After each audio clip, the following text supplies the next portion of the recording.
Actively using reality's self-corrections. In part 2, we explored how reality isn't random. It's self-correcting, constantly adjusting your path through delays, missing resources, and redirections to guide you toward the best possible outcome. But just understanding these corrections isn't enough. The real power comes when you actively use them. Instead of just reacting to what happens, you start working with reality in real time. When you learn to see these corrections as they happen, you gain the ability to move through life effortlessly, without unnecessary struggle, frustration, or wasted time. This is where we shift from seeing patterns to using them. Recognizing when reality is adjusting your path.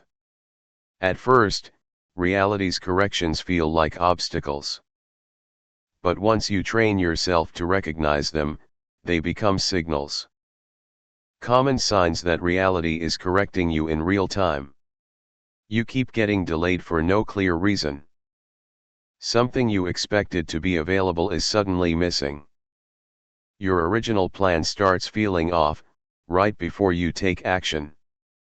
A small mistake leads you to notice something bigger that needs fixing. Most people react to these moments with frustration, but once you recognize them for what they are, you can adjust instantly.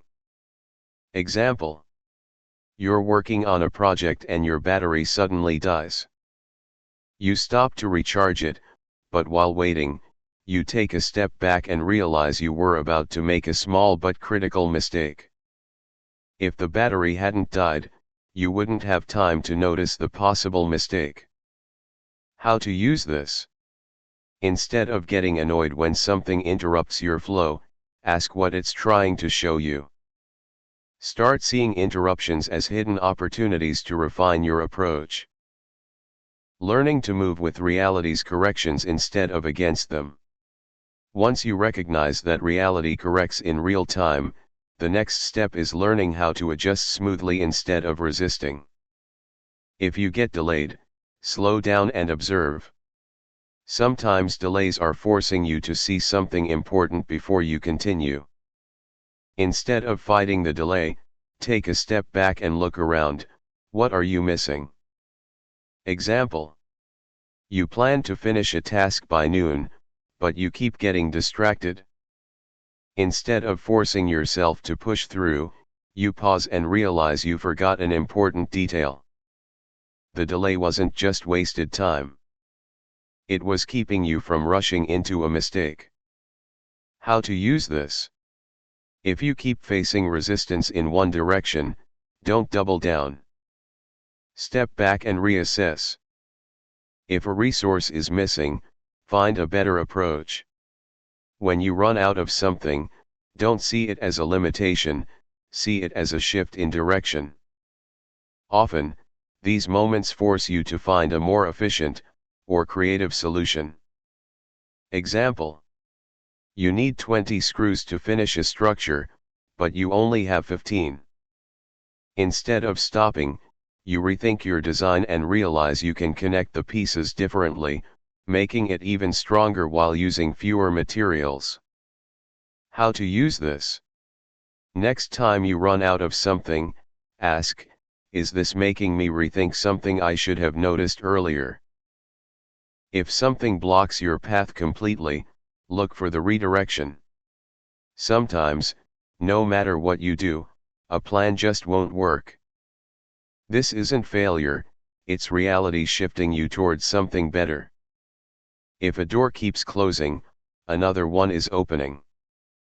Example: you try to contact someone important for a business deal, but they're never available.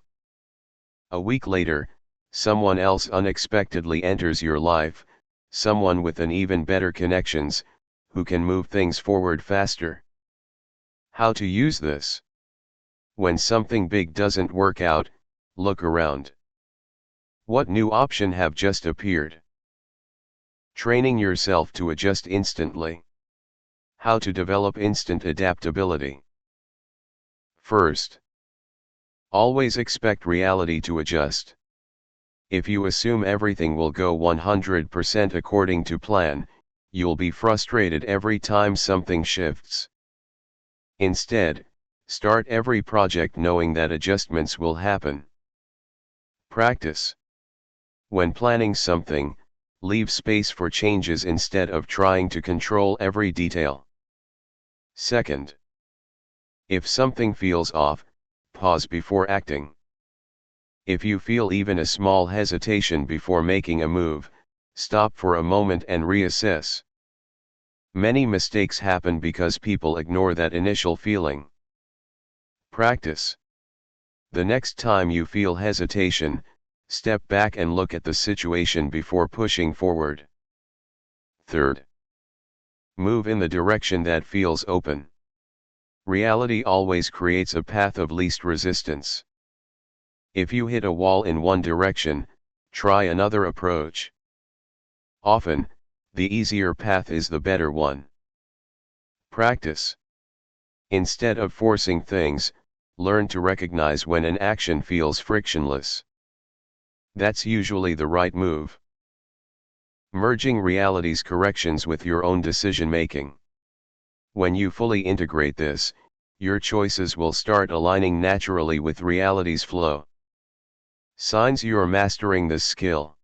You rarely hesitate, decisions feel automatic. You adjust instantly when something blocks your original plan. You move at the right speed, never too fast, never too slow. How to fine-tune your decision-making to match reality's flow. First, before acting, do a quick reality check. Ask yourself, am I moving with the flow, or am I forcing this? If something feels effortless, keep going. If something feels tense and forced, step back. Second, use delays as built-in reflection points. Instead of feeling stuck when you get delayed, use the time to reanalyze. Ask yourself, is this delay showing me something I wouldn't have noticed otherwise? Third, trust me, when something ends, it's clearing space for something better. If a project, relationship, or opportunity collapses despite your effort, let it go. Pay attention to what appears right after a big loss, there's almost always something better forming. Final thought. Reality is always helping you, if you know how to see that. Most people fight against life. They resist delays, stress over obstacles, and try to force things that aren't meant to happen.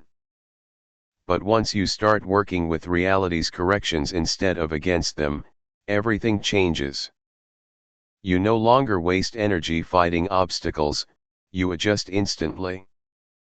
You no longer chase opportunities, they align naturally. You stop hesitating, because you trust your movement is always in sync with reality. This is how you actively use reality's self-corrections. If you've ever experienced a sudden delay, a missing resource, or a redirection that ended up leading to something better, share your story in the comments. Let's talk about it below. And if you found this video valuable, don't forget to like, subscribe, and hit the notification bell so you don't miss part 4, where we'll go even deeper, learning how to influence reality's probability field so things naturally shift in our favor.